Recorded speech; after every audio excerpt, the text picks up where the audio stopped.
Hello and welcome to the third Brexit webinar in our series and the final of the current series. Thank you so much for joining us, and whether it's live today or you're watching the recording on our website, we are really glad that you are joining us. And thank you so much for giving up your lunch break. We will try and keep this to 30 minutes so you do get a chance to go and stretch your legs. I'm going to introduce you to our experts today, who are all currently in lockdown in the United Kingdom. We have Greta Kemper in North London, we have Adrian Jones in South London, and we have Phil Rawlins in Manchester. Last week, we spoke about your business jet blueprint for Brexit. So we looked at the various different solutions available in the two new customs territory, the UK and the EU 27. And how to start narrowing down your options and finding the optimal solution. Today, we're going to focus on two importation solutions that we get the most amount of queries on a daily basis. So we're going to be doing a deep dive into temporary admission and the Netherlands Navigator. We appreciate that there's going to be quite a lot of information today. So we will be giving you a downloadable made available on our website, which will be available later today. And that will contain an overview of everything that we will be talking about. Please do ask questions throughout the webinar. If we don't get a chance to answer them during, we will answer them afterwards. And please do participate in our polls. The first one, which is now live. As always, we are going to be focusing on VAT and customs. So we're not going to be talking about flying rights or cabotage, and we will do our best not to talk politics. On that, I'm now going to try and kick off with a question which we've been trying to answer for 3 weeks. So Adrian, with 36 business days to go until the end of the transition period, are we any closer to knowing whether the UK will leave the EU with a deal? The short answer is no, sadly not. We know that the European Union have re-engaged with the UK, or the UK have re-engaged with the European Union in a last, more vigorous attempt to reach a solution, which I think kind of puts us back into a position we were a couple of weeks ago, when I understood that they were trying really hard to arrive at a solution. So we might be further forward, but we won't know until we know everything, and that will be when we have an agreement. And we'll either have an agreement or we won't. If we have an agreement on everything, then, as I've said before, then that should include aircraft as special cases. There is still the slight chance that there might be an agreement on grandfathering for aircraft. But I think, as I've said in the other webinars, we can hope for the best, but realistically, I think we have to plan for the worst, and that there will be no grandfathering, and the aircraft fleet will probably be divided into 2 separate customs territories, some in the UK, the remainder in the other EU 27 member states, as far as their importation status is concerned, at any rate. Thank you, Adrian. So let's turn our attention to sort of the meat and potatoes of today. Many of the audience will be familiar with the term temporary admission, but for those who are not so sure, Phil, would you be able to give us a summary of what it is and who it's aimed at? Hi, Heather. Yeah, temporary admission is a great tool for occasional users or ad hoc visitors to the territory. In this case, I'm going to talk about the UK and the EU 27 as the same area at the moment. We can sort of look at the differences in the territories later on. But it's really designed and built for private persons or private families, business use, private corporate entities, for the occasional visits to the territory going to. There's 3 core requirements. The first one being that the aircraft is registered outside the territory. The second being that the aircraft is owned outside the territory, and the third being that the primary user or the holder of the authorization is also established outside the territory. Now, the registration, that's quite black and white, it either is or it isn't. The ownership, the things like registry trusts that we use in the US for registering the aircraft there, those are looked through, so it's the beneficial owner of the aircraft. Also be wary of leased aircraft, because they will look through to the actual, the owner of the aircraft. They won't look at the lessor.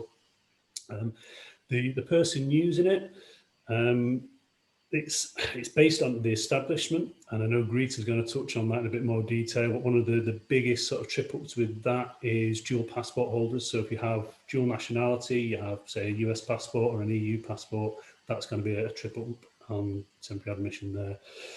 It lasts for up to 6 months or until you depart the territory, whichever is short. It's not a repeat thing where you can keep coming and going within 6 months. It's only for the duration of your trip in the territory you're visiting.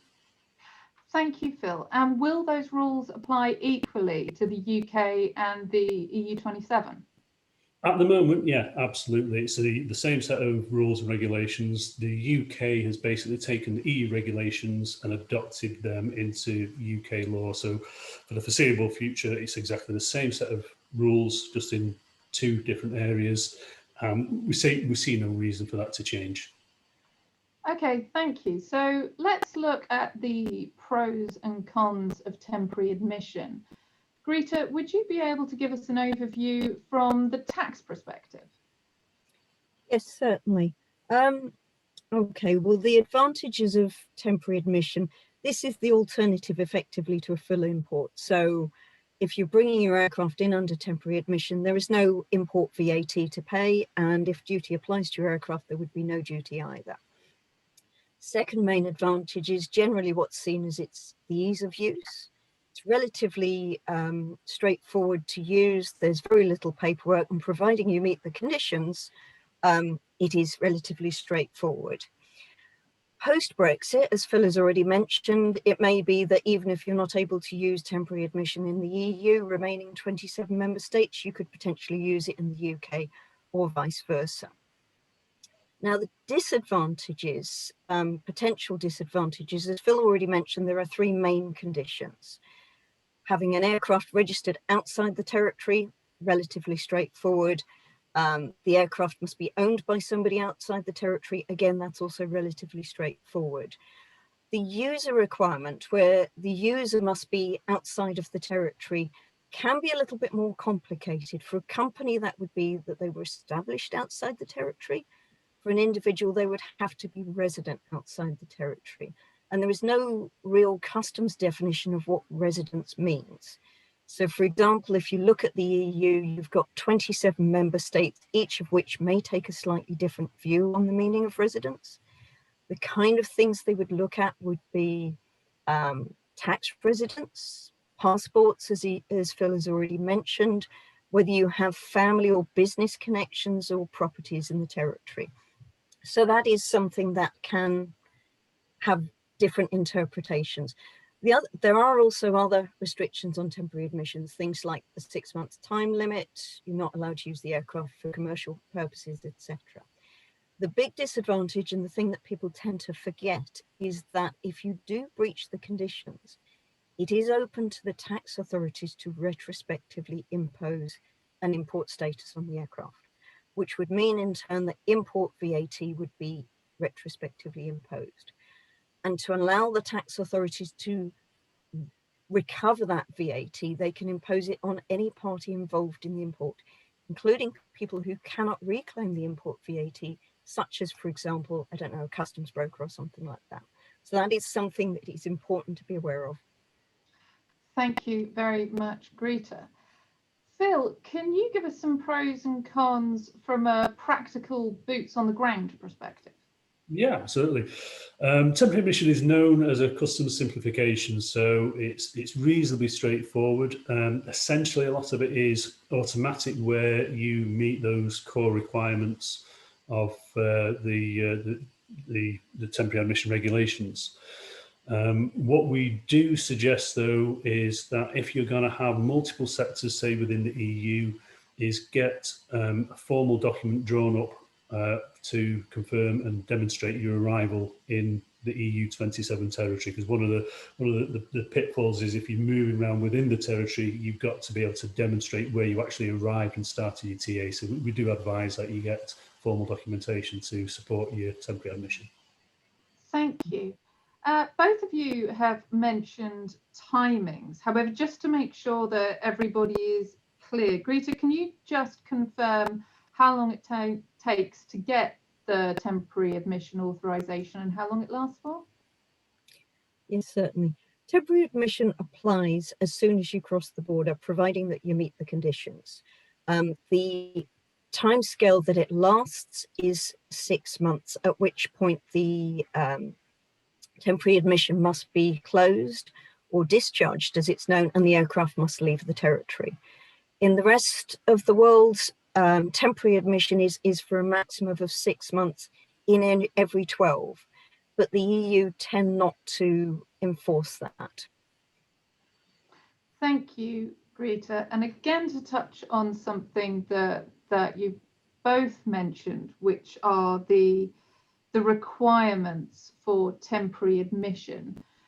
They sounded quite complicated. However, how difficult is it to ascertain whether an aircraft owner is able to satisfy these? Phil, maybe?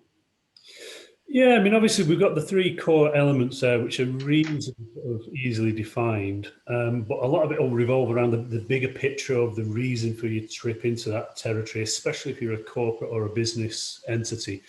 Those are the ones where it gets a little bit sort of grey, if you like, around the edges. So, I mean, get tax advice, speak to your advisors. If you've got in-house advisors, speak to us. Clearly, it's something we can help you with, but don't just look at sort of the temporary admission in a very sort of narrow view. Look at the visit of why you go into that territory, what you're doing there, who you're taking with you, and ask those questions of your advisor. Great, thank you, Phil.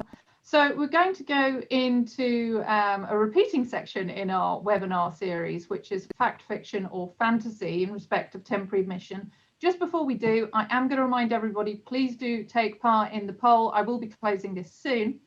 So some quick fire questions from our audience. Are there different types of temporary admission depending on how much I pay for it? Phil, can you answer that one? Essentially, no. The temporary admission we're talking about is for a means of transport, your aircraft. There are other temporary admission regimes that generally apply to other goods, other uses. They require guarantees, authorizations. They're not really viable for business aircraft. The temporary admission we're talking about is what you want to use for an aircraft. Great, thank you, Phil. Now, we've had a question in from the audience. We've had quite a few similar questions in the lead up to this, and we've seen this particular question many times before. The question is, can the pilot of the aircraft be classified as the primary user and hold the temporary admission authorization? Greta, I think you've answered this one plenty of times before. Yes. In fact, I'm going to take the liberty of quoting from the regulation at you for this. Please don't feel that you need to write this down. I understand that the full quote will be sent out to you with the material after the webinar. Okay, so the quote from the regulation is that where means of transport are declared for temporary admission orally, the authorization shall be granted to the person who has physical control, unless that person acts on behalf of another person. If so, the authorization shall be granted to that other person.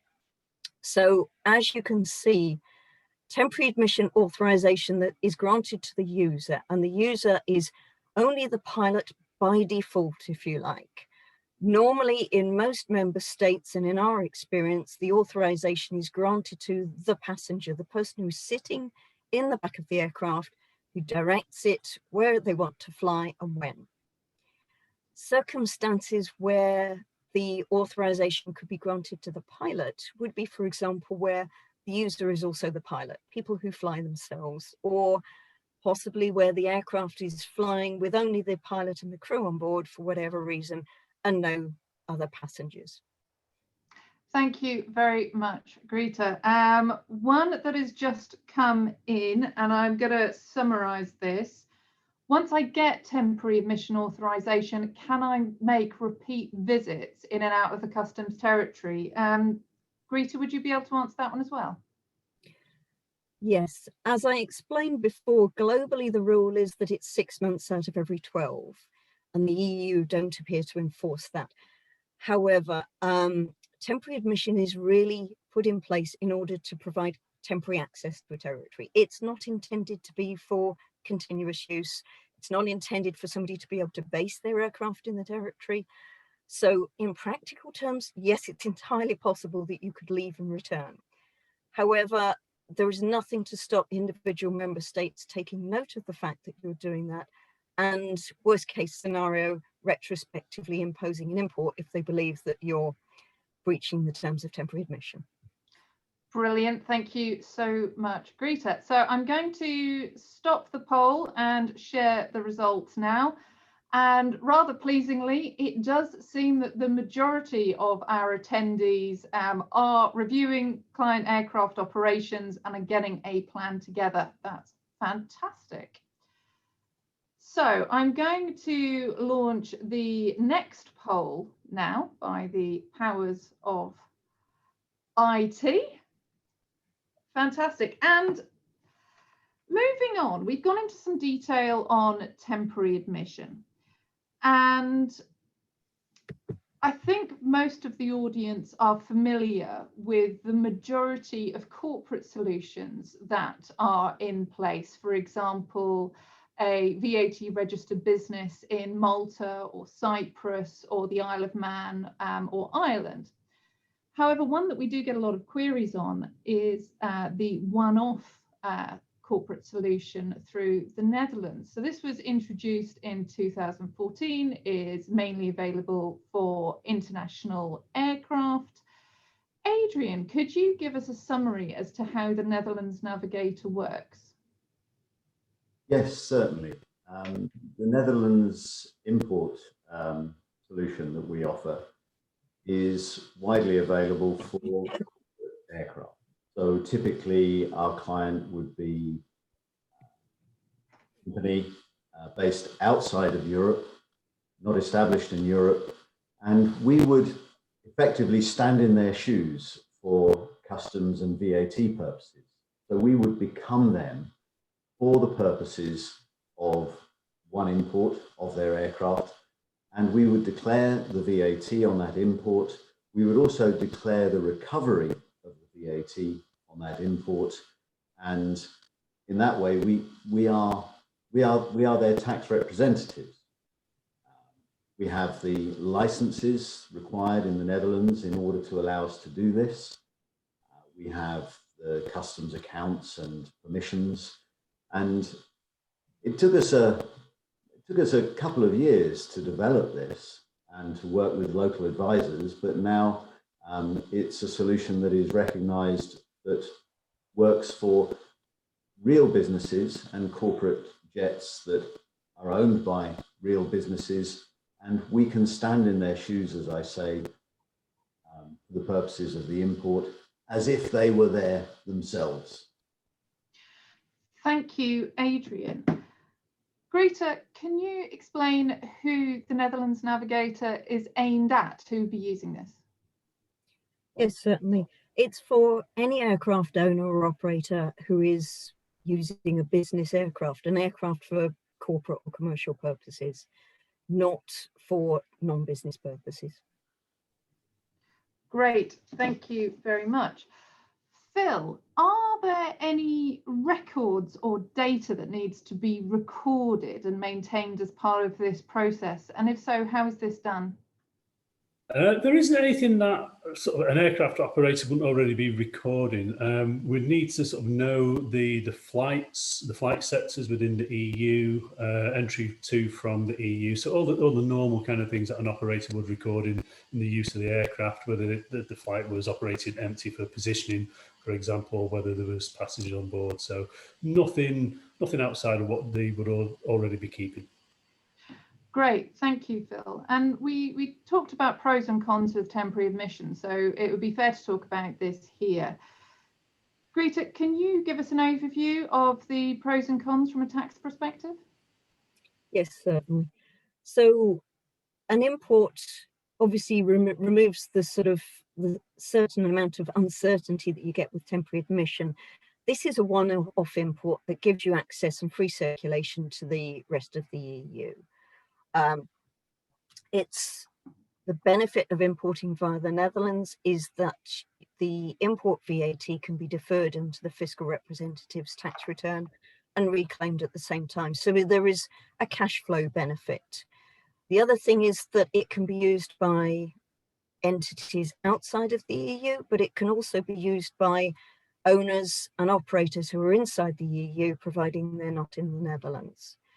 There aren't really that many disadvantages, but the one thing to be aware of is if the use that the aircraft is put to changes, in which case the circumstances need to be reviewed.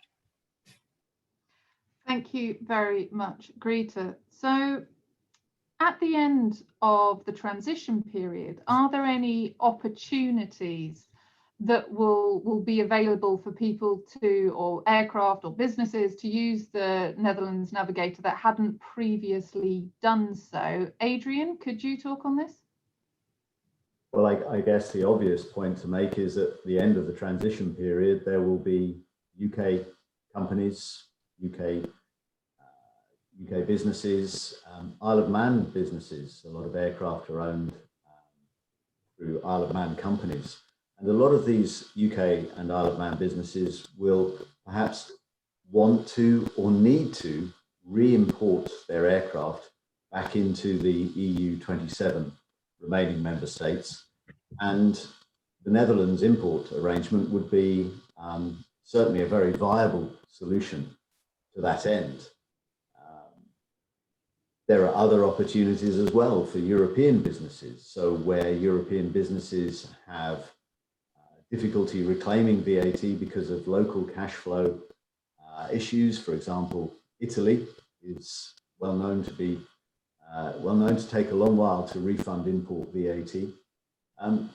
Aircraft can be imported through the Netherlands, and then we can make one supply from the Netherlands to the member state, the ultimate member state, on an intra-community basis. And this has the effect of saving cash flow for importation.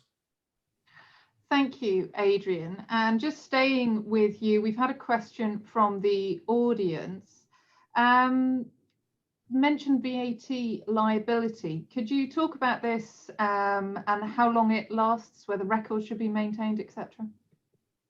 VAT liability. Well, we stay as tax representatives of our client companies for 6 years.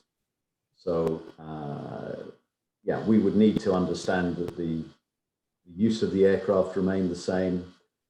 If the aircraft sold before that 6-year period, then we would fall away as the tax representatives. So it's not an obligation to keep the aircraft for 6 years. But certainly for 6 years, we are the tax representatives. And after that, the aircraft simply remains imported and our responsibility falls away. Perfect. Thank you very much, Adrian. So we're going to go into the quick fire round of fact, fantasy or fiction. Just before we do that, please, if you haven't already, vote in the polls. Tell us whether we have managed to educate you on temporary admission, as great feedback for us. So, great question. Do I need a new company or VAT registered business in the Netherlands to use the Netherlands Navigator? Greta, could you answer that one? The short answer to that, Heather, is no. If you have a company, a VAT registration in the Netherlands, then you would import via the Netherlands yourself. You wouldn't be able to use a fiscal representative there. Great, thank you, Greta. Phil, does the aircraft being imported need to be registered in the Netherlands? No, absolutely not. The only requirement is that it's on a civil register, and that can be any recognised civil register across the globe. Fantastic. Okay. Now we're obviously in lockdown, so not doing too much traveling. But one of the questions that we've received is, does the aircraft need to go to the Netherlands? Phil, can I ask you that one too? Yep, absolutely. Yes, we do need the aircraft to sort of be physically present in the Netherlands to complete the process. It's a full import process, so the aircraft does need to be available for customs should they wish to inspect it and carry out the other checks. That one would take about 4 or 5 hours for the aircraft being on the ground. So yes, it's got to go there. It's not going to be there for very long. And with that, what is the lead-in time to get the import there? How long do you need to get ready for that? From our perspective, probably about 3 days is sort of the normal lead time. The conversations leading up to that may take a bit longer, obviously, depending on sort of advice requirements and things like that. But we can turn it around in about 3 days. Perfect. Thank you so much, Phil. Right, I am going to end the polling very, very shortly. As you're making those final votes, I'm going to attempt to summarise today. So we've got 36 working days until the end of the transition period. We still do not know whether or not the UK and the EU are going to make a decision. We know that temporary admission is great for private pleasure users and the occasional visitors into a customs territory. However, beware of the requirements, especially if the aircraft owner's use changes. The Netherlands Navigator is great for corporate and commercial aircraft, and there will be opportunities for businesses that are going to be outside of the EU 27 come the end of the transition period to use this. So let me end the polling and share those results with you. Here we go. So it would appear that we were in the round mostly successful in giving you some information on temporary admission, which is fantastic. Thank you very much for participating in that. So that brings us to the end of the third in our Brexit webinar series. The recording of this will be made available on our website either later today or tomorrow by the powers of IT. There will be a downloadable which will summarise temporary admission and the Netherlands Navigator. Where we haven't answered the questions that you've posted live today, we will be trying to answer those after this session, but I have seen Phil busily typing away answering those during his breaks. So when we get more information, we will be letting you know. In the meantime, keep well and stay safe. Bye-bye. All right.